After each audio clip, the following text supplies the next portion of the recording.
Hello everyone and welcome back to my channel. A little over a month ago, I released a tutorial for creating digital student notebooks, and the response to it was huge. If I come to my channel here, you'll see it's right here, my little thumbnail, okay, with over 14,000 views and tons of positive feedback. The only thing that people were asking was, how do you update the notebook? So if you need to make changes to yours, how do you ensure that your students get them on the other end? So of course, you know, a little busy being a wife and a mom of two small kids, but here is your video. Okay, so the answers to your questions are coming. This is why I decided to do this tutorial. Now, something that you should keep in mind with these digital notebooks is, you know, for some of you, I know that you probably have your entire year's worth of curriculum planned out. It's probably the same thing you've been teaching for a number of years, and creating these will be super easy for you. However, that is not the reality for everybody.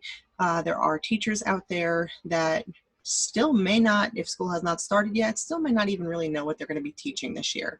That's the reality of things, and that's okay. You can still create your digital notebook even if you're not 100% sure of what you're teaching yet, or don't have time to create an entire unit or year's worth of work. Now, my suggestion to you is not to try to cram an entire year's worth of curriculum into one of these digital notebooks, and this is the reason why. When you begin to add too many slides to one of these files, it may take too much bandwidth for your students to be able to access them, and especially depending on the type of internet access that they have, they might not have the strength of their Wi-Fi or their internet to be able to handle such a large file. So my recommendation, and you see I didn't even change the first little tab here, but you probably noticed this notebook if you watched my first video, is I decided to do just an example is, you know, I'm teaching World War II. Now I don't teach social studies, but I've gotten a chance to co-teach with some really great social studies teachers, and I really love watching them, and they're like super enthusiastic about what they're teaching. So the first thing I thought was, you know what, we're gonna do a little bit of global history here. So here you see that I have my digital notebook, and I might not be 100% sure of exactly what I'm going to have to cover in the unit, but what you're going to want to do is either make sure that you have, like here, I have 2 slides that are completely finished, okay, looking at some propaganda and access powers, but I do know that I have to come up with something for the allied power slide and for the outcome, and maybe others. So what I'm going to do is I'm going to create some, I'm going to call them like dummy slides or placeholder slides, and I'm also going to change the title, okay, and I'm going to write master in the front of this, just so that I know later on, you'll see why I want to really be able to differentiate between the copies of my presentation. So there we go, there's that. Now I'm going to want to go into my master slide, and in order to get there, we're just going to click on slide up here at the top. You're going to go down to where it says edit master, okay? And then here is where I can go ahead and I'm going to come down, and I already have created a blank slide, but if you wanted to create another one, literally all you have to do is just go to any slide, one of the layouts, just delete what's there, okay? And then if you right click and then you click on new layout, it'll put it right into your layouts. So if I wanted to go ahead and add slides to this, okay, I'm going to want them after my outcome slide, and I can just go ahead and click here. Okay, and what I did was I had named my placeholder slides. Okay, so I can go ahead and click that, and then I can hit Control D or Command D if you're on a Mac, and I can create as many blank slides as I think I'm going to need. Just make sure that you have enough, like I said, without overloading the system. And once you have all of your placeholder slides, okay, just go ahead and just check under your share settings and make sure that it says that anyone with the link can view, okay? And once you've done that, I'm now going to want to go ahead and I'm going to want to make a copy of my presentation. All right, so go to File, you're going to go to Make a Copy of Entire Presentation, and this one I'm going to, again, I'm going to write student in the beginning, because sometimes when the title of your file is too long, it only shows you like a preview of it. And if student or master's at the end, you don't want to accidentally upload the wrong file to Google Classroom or whatever platform it is that you'll be using with your students. So here we go. Here is my student copy of the digital notebook.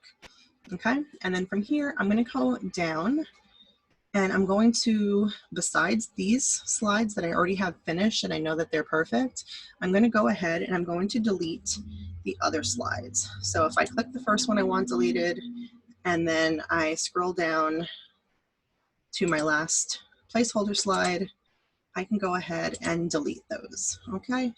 And then I'm going to go back to my master. Okay, I'm going to do the same thing basically that I just did with my student copy. I'm going to click on the very first one. I'm going to scroll down to my last placeholder slide. I'm going to hold down the shift key first and then click on that last slide. It'll highlight all of the ones in between. I'm going to right click and I'm going to click and choose copy. Okay, and now I'm in my master, so I just copied all of those from the master slide. I'm going to go ahead and I'm going to go back to the student copy. Okay, I'm going to go to where I'm going to want those afterwards. So this is the last slide I had finished. And I'm going to go ahead, I'm going to right click and I'm going to hit paste. Okay, now this is important. When this box pops up, you're going to want to make sure that you choose the last link. Okay, you want to link the slides. So go ahead and click that. And you'll see that not only have the other slides come in, I'm actually going to move this one back down. Didn't go in the right place. There we go. Okay, so not only has it put those slides in, but I want you to notice that if I click on one of these slides, that this here pops up. You see a little link and a little drop-down menu. Okay, that is how you know that you did this first part of the process right. Okay, from there I'm going to go back. Okay, I'm going to actually go into Google Classroom.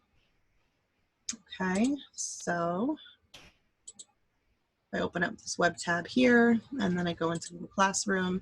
I'm going to go into my practice class. And the reason it's called that is because I've mentioned in a lot of my other videos, if you have access to two separate accounts other than your work one, you can always set yourself up as a teacher, and then in another account, set yourself up as a student for that class. This way, if you ever have any questions about how something appears to your students that you post, you can always go in and check it. So this is like one of my teacher life hacks, okay? This is something that I definitely recommend that you do. And you can tell this is a teacher account because it says grades here, but I'm gonna go into classwork and I'm gonna create an assignment. So much like you do for any other assignment. So I'm just gonna write digital notebook World War II, okay. And then I obviously wouldn't write this out, check this out if I was going to post it for my students, but just for time's sake, I'm going to put that there now. And then I'm going to click add, and I'm going to obviously pull it from my Google Drive because that's where the document is saved. And you see here, you can't see the entire title. So this is why I put either master or student in the beginning of the title, because I'm now easily able to identify the correct one that needs to be uploaded, which is obviously the student copy. So I double click, there it is, and you're going to want to make sure that you go to this drop down menu right here where it says students can view file, and you're going to want to change that to make a copy for each student. Okay, there we go, make a copy for each student. You can decide to put a point system, or if you click, you can always make it ungraded if you want. Okay, the choice is up to you depending on how you plan on utilizing this with your students. And I'm going to click assign.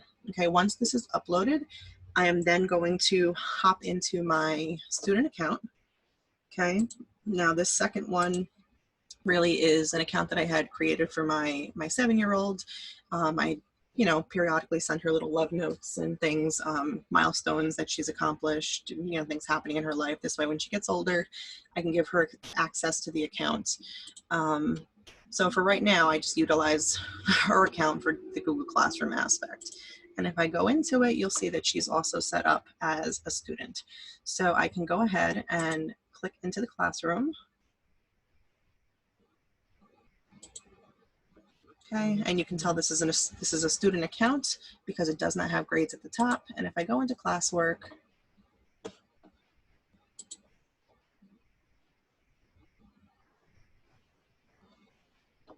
for some reason it is not popping up. Let me just double check here.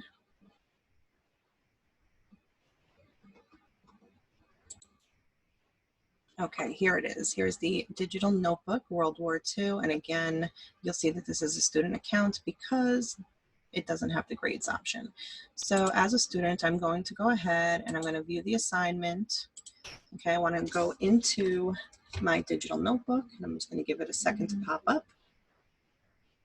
Okay, and you'll see here, there is no link symbol, right? However, there's still not a link symbol, still not a link symbol, and still not a link symbol because those were the ones that I originally had. Those are not the ones that I knew that I was going to have to update. However, when I click on the slide here, you'll see, just take notice that this does open right here. Okay, so now if I go back into my master copy as the teacher, okay, let's go back to that master copy here. All right, now I know I'm going to want to add something for the allied powers. So I'm going to go back into my master by clicking slides and then edit master.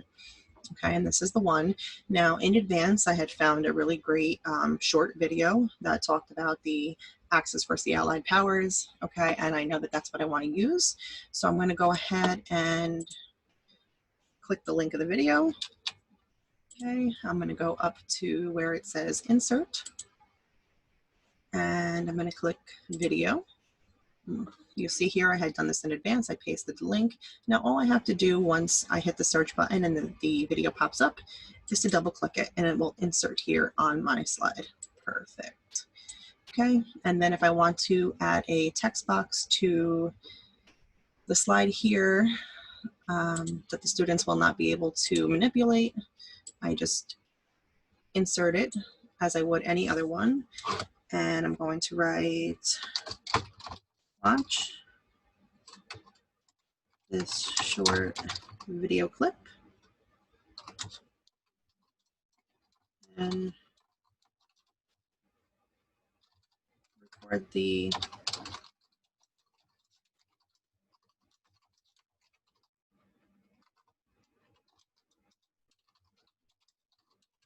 okay, there we go. And you can always, you know, go ahead and change the font, the size, whatever you want. Okay, so if you want to make sure that the students are able to see it, you can make it a little bigger. Okay, and then underneath, I'm going to want them to be able to write. So I'm going to go back up to my text box menu here, click the little drop down, and I'm going to go to body text placeholder. Okay, because that will give me a box in which my students will be able to write in. Okay, again, I've mentioned it in my other videos where I use the master slide. Don't worry about any of this because you'll notice that once I X out of the master and I come here, none of that is there. Okay, it you know, demonstrates for the students that this is where they're going to add their text. Okay, now I've made the changes that I want made in my master copy.